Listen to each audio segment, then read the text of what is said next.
મગર અને મગરી રહેતો હતો. એના કિનારે એક જાંબુનું ઝાડ હતું. એ જાંબુના ઝાડે એક વાંદરો રહેતો હતો. એક દિવસ ત્યાં કણે મગર આવ્યો અને મગર અને વાંદરાની દોસ્તી થઈ ગઈ અને મગર રોજ ત્યાં કણે આવતો હતો. એક દી મગરને થયું કે લાવને હું મારી મગરી માટે પણ જાંબુ લઈ જાઉં.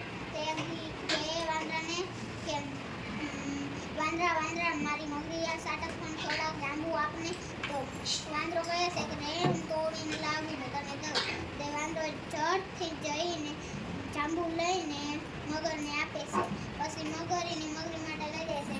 મગરીને બહુ જાંબુ સારા લાગ્યા. તે મગરી કહે કે આ જાંબુ બહુ મીઠા છે. તો એ વાંદરાનું કાળજું કેટલું મીઠું હશે.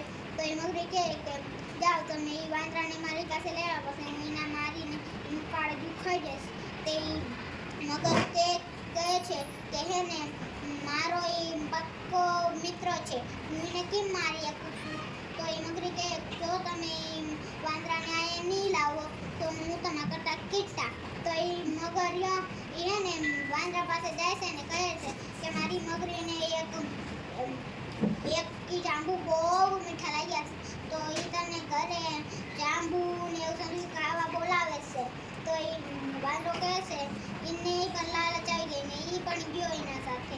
અને પછી હે ને એ બે વાતો કરતા કરતા નદીના અડધે પહોંચ્યા હતા. તો મગરને ભૂલમાં એ વાત બોલાઈ ગઈ કે મારી મગરીને એવું ખાવું એવું તને ખવડાવવું નથી. મારી મગરીને તારું કાળજું ખાવું. તો એ વાંદરાના ચક્કર ઉડી ગયા. તો એ વાંદરો કહે છે મારું કાળજું બહુ મેલું થઈ ગયું હતું. તો મેં તો એને સૂકવીને ઝાડ ઉપર સૂકવ્યું હતું ધોઈને. તો એ મગર કહે છે કે ચાલ તો આપણે પાછા જઈને એ કાળજું લઈ આવીએ. તો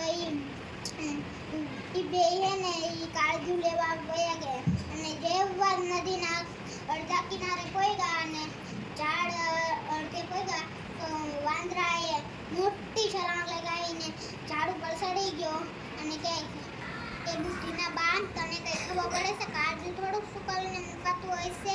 પછી દોડીને કહે છે કે તે મને ડખો દીધો છે, હવે આપણે બેની મિત્રતા પૂરી.